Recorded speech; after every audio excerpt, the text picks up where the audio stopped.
Señor alcalde, doctora Alexandra Alvarado, distinguidos invitados de la cadena Democracia, alcalde de este distrito tan importante para todos los ecuatorianos, que reúne a colonias inmensas de compatriotas en su territorialidad, con un gran afecto y una gran acogida.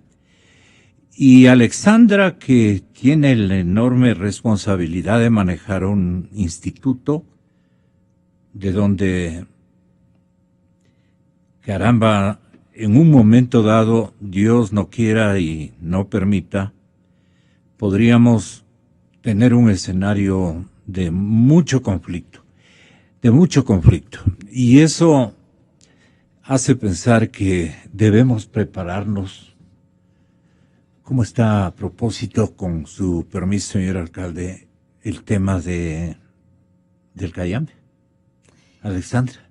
Bueno, la actividad del Cayambe se ha mantenido todavía con la anomalía. Hay días, sobre todo, bueno, estos últimos, el fin de semana sobre todo tuvimos un incremento de actividad, otra vez está bajando, pero no ha retornado a los niveles previos de esta ¿Hasta actividad. dónde llegó en términos de profundidad el magma? Todavía no tenemos ese dato con precisión. En realidad parece que es una tienen anomalía. Los instrumentos. Eso sí, lo que sucede es que generalmente en estos casos lo que comienza a ascender son no necesariamente primero el magma, sino los fluidos magmáticos, que generalmente son ¿Cuál es la sales, diferencia, son sales con componente de origen magmático que comienzan a ascender y que comienzan a causar problemas o gases, etcétera, ¿no es cierto? Yeah. Entonces, todo ese tipo de fluidos generalmente son los que primero suben y los que dan las primeras señales que podríamos estar asociados a lo que estamos viendo. Sí. Porque la actividad, para cuando ya se tiene un evento magmático ya que asciende, se ven en otros parámetros también el aumento o la subida de este material. Ahora todavía no hemos observado eso. Lo que estamos viendo es que sí hay anomalías, se persiste la anomalía, momentos un poco más, un poco menos, pero se mantiene. Entonces, probablemente todavía no estamos viendo el ascenso del cuerpo magmático ya mucho más arriba, pero sí lo más superficial de este proceso, ¿no? El tema es, no le pregunto todavía, de el niño que está, mire, la coincidencia, el guagua quería decir, ese es otro problema también que tenemos en pendiente, ¿no? Sí, o sea, bueno, yo no soy especialista en el tema, ¿no? Entonces eso más bien lo maneja Inocar y NAMI, pero no, tengo entendido ¿qué digo? El guagua Pichincha. Ah, ¿no? El guagua Pichincha. Sí. No. El guagua Pichincha. Bueno, el guagua Pichincha sigue con su normal, digamos, ¿no? Hay periodos en que aumenta o disminuye la actividad, pero sí, sigue activo. Bueno, no es una amenaza todavía. Se mantiene vigilado. Y no ha variado, digamos, su actividad. Gracias, doctora. Señor alcalde, ahora voy con usted. Un invierno terrible, ¿no? Terrible. ¿Qué está pasando en el distrito este momento con toda una gama de interrupción de actividades que va a incidir incluso en nuestro PIB local, por decirlo de esta manera? Vamos a tener dificultades con el tema empleo, que ya lo arrastró la campaña electoral y los malos manejos económicos desde nuestro particular punto de vista. No le metemos a la política, pero Quito podría resultar afectada en esos síntomas. En la capa de pavimento de la ciudad está igual que otros inviernos drásticos, pero usted necesita 7,000 millones para repavimentar todo el distrito. ¿Es verdad ese dato? Imagínese lo que es 7,000 millones. ¿Qué piensa hacer, señor alcalde, por lo menos para darle una posibilidad de que la capa asfáltica de nuestras principales arterias puedan mejorar? Pues ahorita es una avenida de baches, todas las calles. ¿Y usted cómo está descapitalizado por el tema de de las responsabilidades que asumimos entre todos. No es un problema suyo, no es un negocio suyo, es negocio de todos. Entonces, ¿cómo están este momento la ciudad de Quito, señor alcalde? Muy buenos días, Gonzalo. Bienvenido. Alexandra, muchas gracias por la invitación, siempre un honor estar en este espacio. Bueno, la verdad es que, como usted bien señala, ha sido un invierno particularmente crudo. Hemos registrado precipitaciones que han sido algunas de las más fuertes de los últimos años. Por ejemplo, lo que ha ocurrido desde el pasado día viernes. El viernes, el sábado, tuvimos lluvias que registraron acumulación de agua récord en los últimos años. Estamos hablando de que en pocas horas de lluvia, por ejemplo, el día sábado llegamos a tener una acumulación de 68 milímetros de agua. Eso es muchísimo, afectando de manera particular al centro histórico y algunas zonas del sur de la ciudad. Al momento, Gonzalo, en lo que va del invierno, hemos registrado 353 eventos de emergencia, 353, entre inundaciones, movimientos en masa, deslizamientos de tierra, caídas de árboles, colapsos estructurales. Realmente ha sido muy intenso y, por supuesto, esto ha demandado una respuesta inmediata por parte del municipio de Quito. Hemos atendido todas y cada una de esas 353 emergencias. Lo hemos hecho con un contingente municipal conformado por más de 1,800 efectivos, con también maquinaria, equipos, vehículos de emergencia. Y hay pedidos de auditorías, no de los dirigentes barriales, sino de los propios propietarios de los edificios o de los barrios donde han habido descuidos y negligencias institucionales. Me refiero al municipio de todos los tiempos, que ha dado autorizaciones sin distingo alguno, sin informes favorables de carácter técnico sobre estructura, sobre peso, que la resistencia de los suelos y todo lo demás. Ahí ha tenido usted un conflicto heredado terrible, ¿no? Terrible, terrible. Es una herencia nefasta la que hemos recibido en ese sentido, Gonzalo. Pero ¿cuáles son las características de este problema? Lo que ocurre es lo siguiente. Desde hace muchos años o incluso décadas atrás, se permitió la construcción de edificaciones en zonas de riesgo sin ningún control.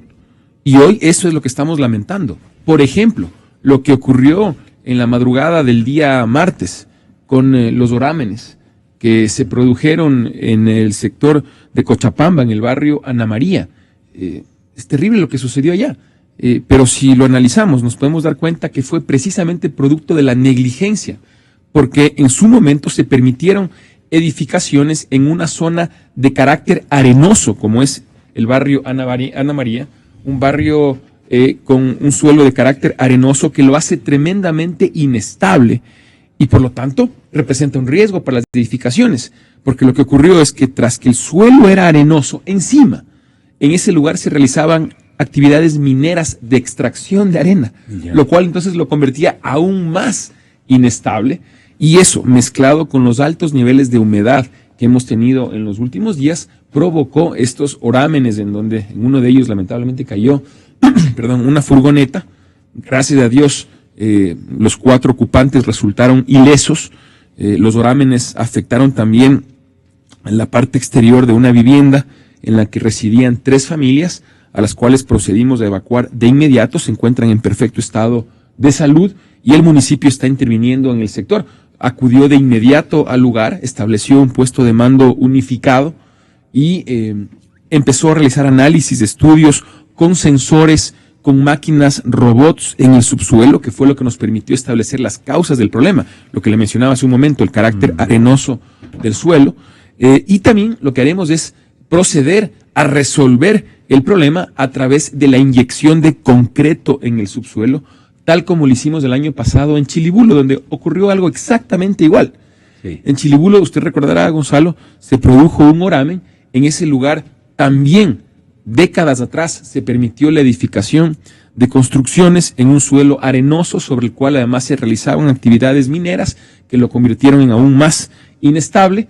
Y lo que hicimos fue resolver el inconveniente a través de la inyección de concreto para darle estabilidad al suelo y la seguridad que ahora sí tienen ¿Hay que hacer los eso vecinos. con concreto? Así es, esa es la ¿A técnica. qué profundidad para tener una idea? Depende, pero estamos hablando de aproximadamente 10, 15 metros de profundidad desde donde se empieza a inyectar el concreto para darle la estabilidad que el suelo requiere, Gonzalo. El geofísico y la municipalidad, la pregunta es para los dos, ¿tienen de alguna manera, por lo menos en el caso del geofísico, un atlas de suelos necesario, o es este momento el ideal para iniciar? Porque tenemos en términos muy generales, me da esa impresión, pero Quito es una ciudad con microrealidades distintísimas. Usted a 100, 200 metros puede tener una dificultad de una solidez, y a 100, 200 metros un suelo que puede llevarse todo un barrio. Porque Bueno, si es así la cosa. Sí, es bien variable la distribución de suelos en Quito, porque la ciudad está asentada sobre una zona de depósitos que vienen desde hace millones de años depositándose en la ciudad. ¿Una ciudad de rellenos? Rellenos, pero no estamos hablando de rellenos antrópicos, ¿no? Son rellenos naturales, digamos, porque es una cuenca, entonces es una zona, una depresión. Entonces todo lo que se va erosionando de los costados. De lindo? Bueno, tú tenías el panecillo, digo yo, Benalcázar, ¿qué vería en los suelos? No se enamoró de unos suelos no muy convenientes. Creo, sí, no, pero o sea, la belleza. Lo que pasa es que el centro de Quito, en cambio, es diferente, porque esa parte está sentada sobre esos depósitos de Cangoa que son muy duros, pero el resto de la ciudad no. Entonces, claro, es variable. Ahora, hay mapas que se han ido generando durante los años anteriores de distribución de suelos, pero claro, no cubren todo el área ya urbana de Quito, que ahora es sumamente grande. Entonces, eso implica pues tener una serie de trabajos adicionales y detalles también sobre eso. ¿Y cómo trabaja la alcaldía, el municipio capitalino, en los planes de prevención y de respuesta si no hay, digamos, un apoyo de la foto, digamos, de suelos de Quito? Medio complicado le veo para el municipio. Gonzalo, nosotros dimos un paso fundamental el año pasado cuando lanzamos el Atlas de Riesgos en el Distrito Metropolitano de Quito. De hecho, fue un trabajo que realizamos contando con la colaboración de la Escuela Politécnica Nacional. Es un trabajo que nos permite identificar las zonas del distrito con mayor nivel de vulnerabilidad de acuerdo a las distintas amenazas naturales que tenemos en la ciudad. Porque el problema es que estamos expuestos a múltiples amenazas naturales. Estamos expuestos a inundaciones, a deslizamientos de tierra, movimientos en masa. Estamos expuestos a sismos, estamos expuestos a erupciones volcánicas, estamos expuestos a incendios forestales. Y hay zonas ya con unos vientos medios extraños, ¿no? Eso le iba a decir. Y hace 2 años y medio registramos por primera vez en la ciudad una nueva amenaza natural, que son los remolinos de viento, que ya se han producido 2 veces. La primera en el sector de La Morita, en Tumbaco, en agosto de 2014, y el año pasado en el sector de Turubamba, en el sur de la ciudad, también se produjo. Entonces, tenemos varias amenazas naturales permanentes. Frente a eso, Gonzalo, lo que hay que hacer es desarrollar una cultura de prevención.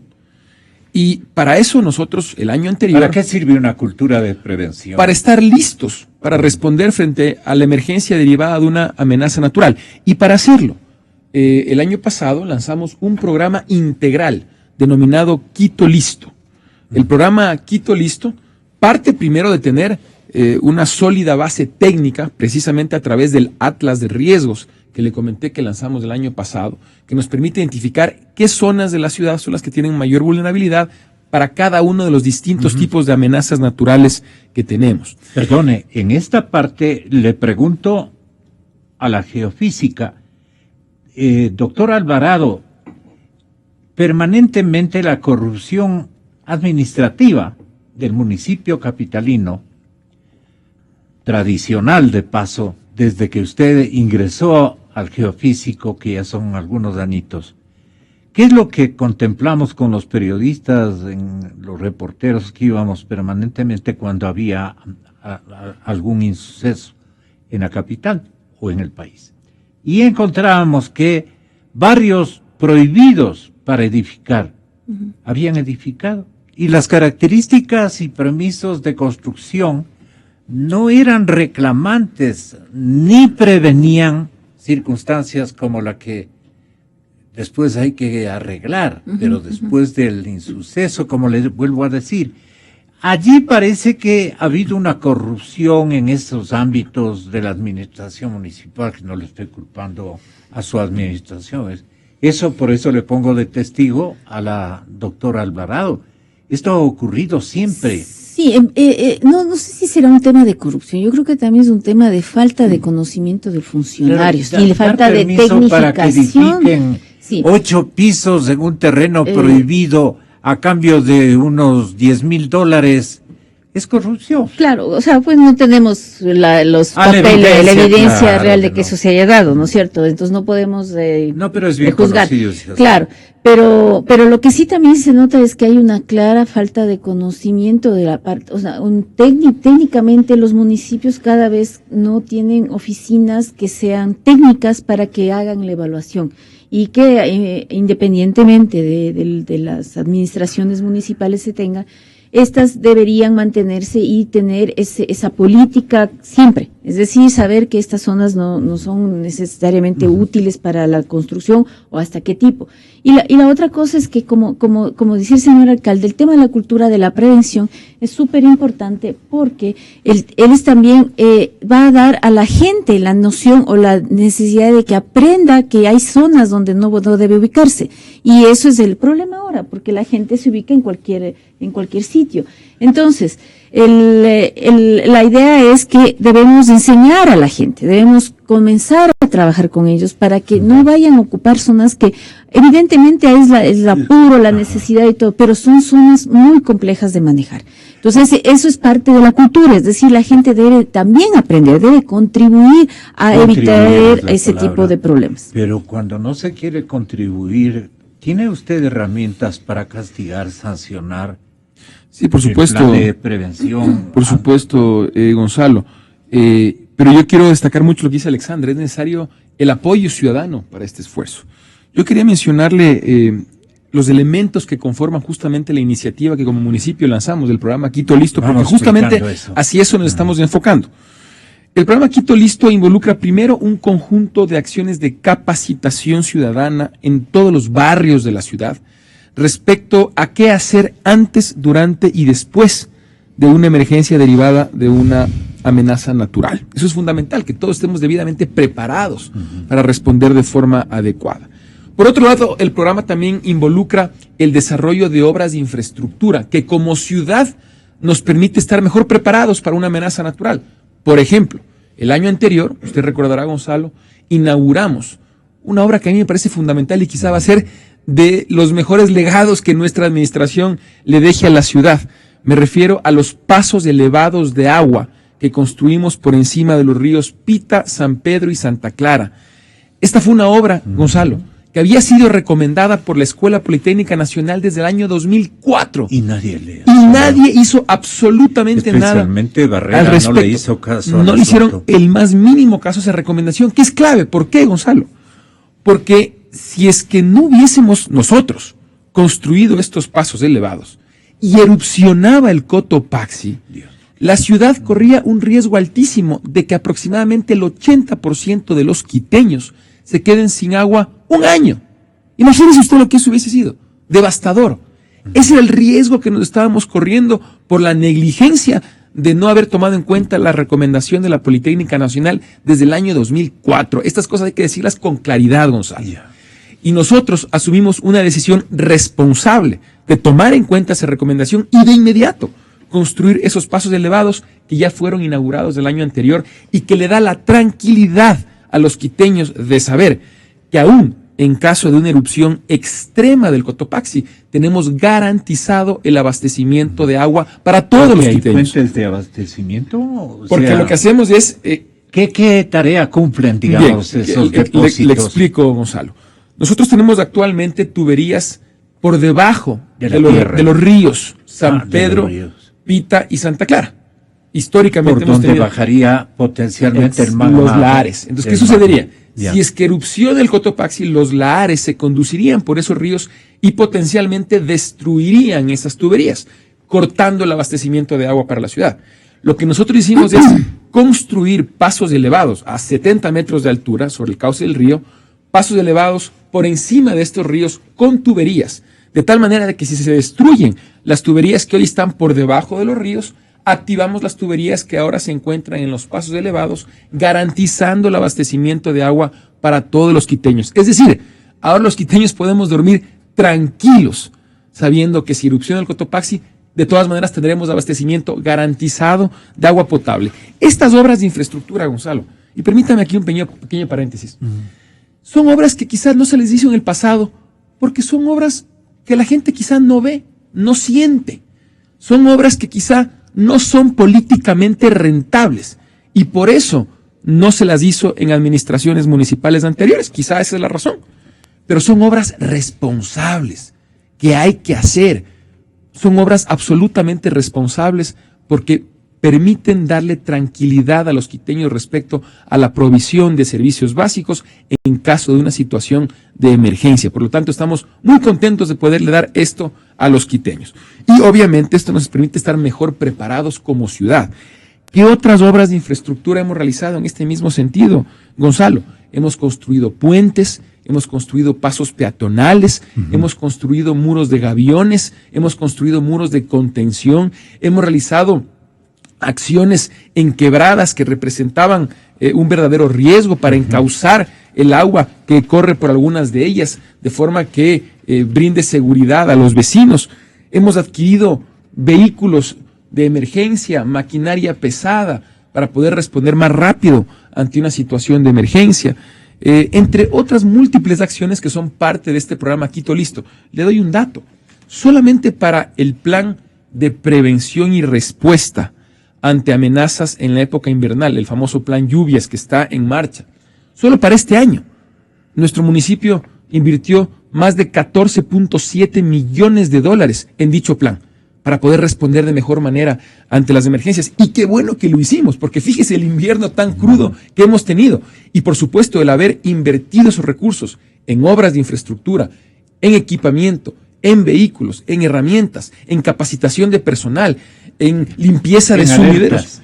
Así es, en limpieza de sumideros, en la instalación, por ejemplo, Gonzalo, en la instalación de pluviómetros. Tenemos 24 pluviómetros para poder medir la acumulación de agua en determinada. Tenemos 24 pluviómetros distribuidos en todo el distrito y eso nos permite saber cuánta agua se ha acumulado y en función de aquello tomar las medidas que correspondan. ¿Por qué no publicita inclusive el tema de las sirenas, no, que es tan importante? ¿Para qué van a servir las sirenas? Así es, qué bueno que menciona eso también, Gonzalo.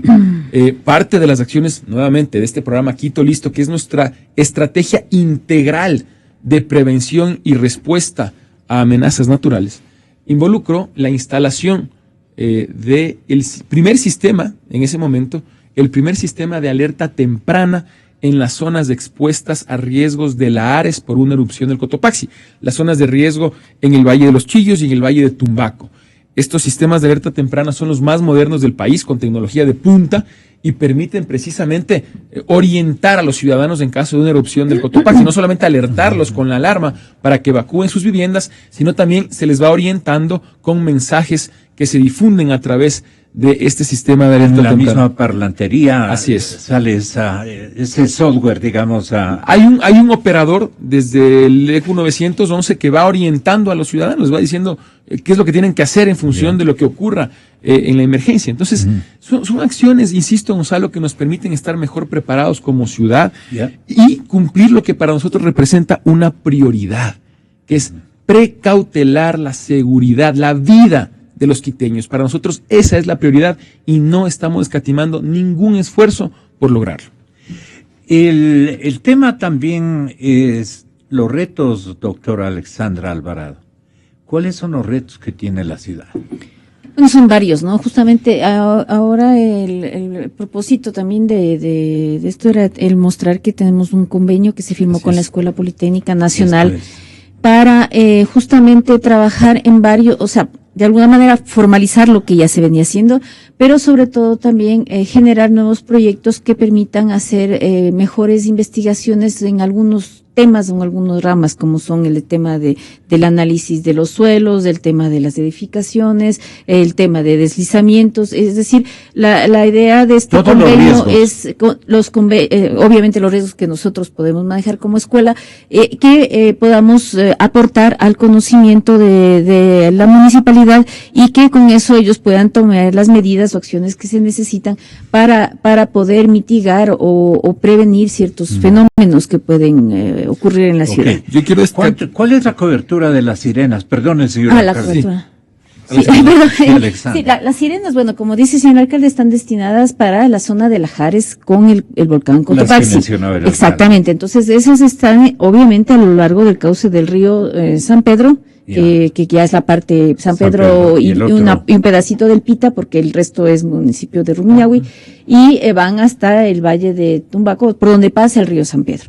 Entonces es un sistema que se instaló efectivamente en toda esa zona y las ventajas es que es un sistema que le permite emitir mensajes que habíamos coordinado. Una permisividad de construcción increíble. Y todavía. Y hay todavía. Todavía, ahorita hay unos edificios grandes que se están haciendo. Están construyendo en las riberas, pero en el fondo ya no pasó nada, dice. Exactamente.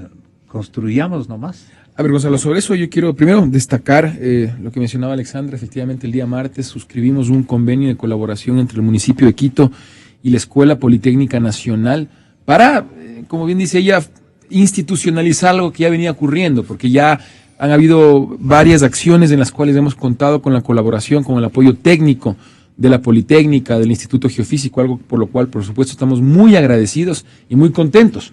Este convenio... y se han preparado, ¿no? Así es. Este convenio lo que permite es contar con el soporte técnico, académico, científico de la Politécnica en las diferentes acciones de prevención y respuesta a los riesgos naturales que vive la ciudad. Sin duda va a ser de gran ayuda. Otra cosa que yo quiero señalar, Gonzalo, es... Efectivamente, parte de estas herencias nefastas que hemos recibido está el altísimo nivel de informalidad en las construcciones de la ciudad. Y ese es un problema que se viene acumulando durante años y décadas atrás. Y es un problema realmente grave, porque estamos hablando de que son miles y miles de edificaciones que están en esta situación, que cuando se construyeron no contaron con ningún tipo de control municipal y que por lo tanto no observaron parámetros, por ejemplo, de sismo resistencia, lo que las hace tremendamente vulnerables y las coloca en situación de riesgo. ¿Qué hemos hecho frente a este problema? Primero, reforzar los controles actuales para que las nuevas edificaciones no tengan ese problema. Primero, frenar el incremento del problema, ¿no es cierto? Con nuevas edificaciones sobre las cuales, insisto, se han reforzado los controles para que no exista en Quito ni una sola edificación más que no cuente primero con todos los parámetros de seguridad constructiva, los parámetros de sismo resistencia, entre otros. Segundo, frente al problema anterior, frente a lo que venía de hace años y décadas atrás, lo que hemos hecho es establecer brigadas de inspección. Esto es un esfuerzo que también hemos venido construyendo con otras instituciones en la ciudad. Brigadas de inspección que acuden a las viviendas en las zonas justamente con mayores niveles de vulnerabilidad determinadas por el Atlas de Riesgos. Fíjese, Gonzalo, qué importante es tener este Atlas de Riesgo, porque lo que nos permite es orientarnos de en dónde debemos focalizar nuestros esfuerzos. Por lo tanto, gracias a haber lanzado este Atlas de Riesgo el año anterior, tenemos esa herramienta y lo que estamos haciendo es realizar inspecciones en aquellas zonas de mayor nivel de vulnerabilidad en las viviendas. Se hace el análisis, se determina si cuenta o no con un nivel de riesgo y, por supuesto, se recomiendan las acciones de mitigación de dichos riesgos. Pero para eso es fundamental también lo que decía Alexandra, contar con el apoyo ciudadano. El que todos generemos conciencia que de lo que se trata es de cuidar nuestra seguridad, cuidar nuestra vida. Por lo tanto, cualquier esfuerzo en ese sentido vale la pena. Y es necesario que la ciudadanía desarrolle conciencia. Los atlas están ya en los departamentos de producción y archivo de los medios audiovisuales de comunicación. Sí, se lo lanzó en una rueda de prensa el año pasado, Gonzalo, y por supuesto se los distribuyó. Para un momento de emergencia. Eso es muy importante y por supuesto, es clave, ¿no? Gonzalo, yo el día de mañana le le haré llegar uno, si todavía usted no lo tiene, con mucho gusto se lo proporcionaré. No lo tenemos. Y es una herramienta realmente útil, nos ha servido muchísimo, porque además nos permite actuar sobre una base técnica, responsable. Están reclamando, me figuro, todo el mundo por los baches. A ver, los baches, Gonzalo. A ver, como usted bien dijo, este no es un problema nuevo. Este es un problema que la ciudad ha tenido siempre.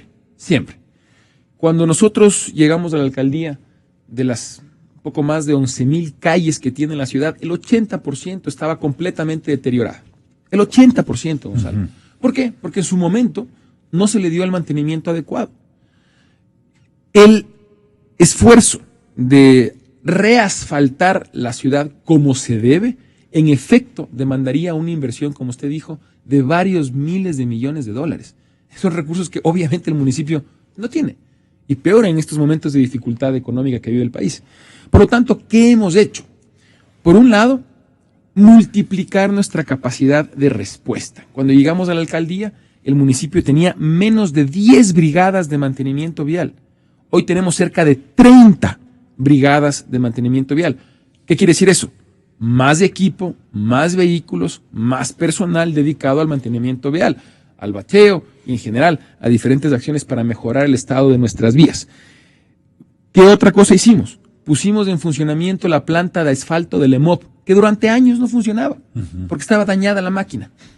Nosotros la arreglamos y empezamos nuevamente a producir ese asfalto. Yo sé que es insuficiente, Gonzalo, y yo pido comprensión a los ciudadanos. Estamos soportando un invierno terriblemente crudo, y eso, sumado al estado de deterioro que desde hace varios años atrás ya presentaba nuestro pavimento, por supuesto que genera los baches de la incomodidad que todos estamos pensando sufriendo. En un macro plan de financiamiento de... ¿Qué estamos haciendo, Gonzalo? Primero, lo que hicimos, lo que ya le acabo de mencionar, multiplicar, mejorar nuestra capacidad de respuesta para poder abarcar más y responder de forma más rápida ante los baches, por un lado. Y por otro, estamos trabajando en un plan de reasfaltado de la ciudad, priorizando las vías más importantes con mayor incidencia de baches, de tal manera de poder ofrecer una infraestructura de calidad. Así es. Parques y jardines, policía de tránsito, los próximos temas para que no me abandone como esta última temporada. No, por favor, Gonzalo, encantado, con mucho gusto. Es que lo tendremos en días. Será un placer, Gonzalo. Y muchas gracias, Alexandrito, usted siempre tan diligente y tan buena con nosotros. Señoras y señores, volvemos. ¿Cómo será la nueva Contraloría y la nueva Fiscalía con los mismos? Si me doy a entender, creo que sí, ¿no? Alfredo Corral, ex Contralor General del Estado, Santiago Guarderas y Gustavo Medina, distinguidos juristas, están con nosotros. El INOCAR no se pudo, ¿no? Pero le dejamos para el otro programa con el señor alcalde y también la doctora Alexandra Alvarado. Vamos a estar molestándoles frecuentemente porque la ciudad se lo merece y la preocupación de la gente lo justifica. Buscando la verdad. Inicio de espacio promocional y publicidad.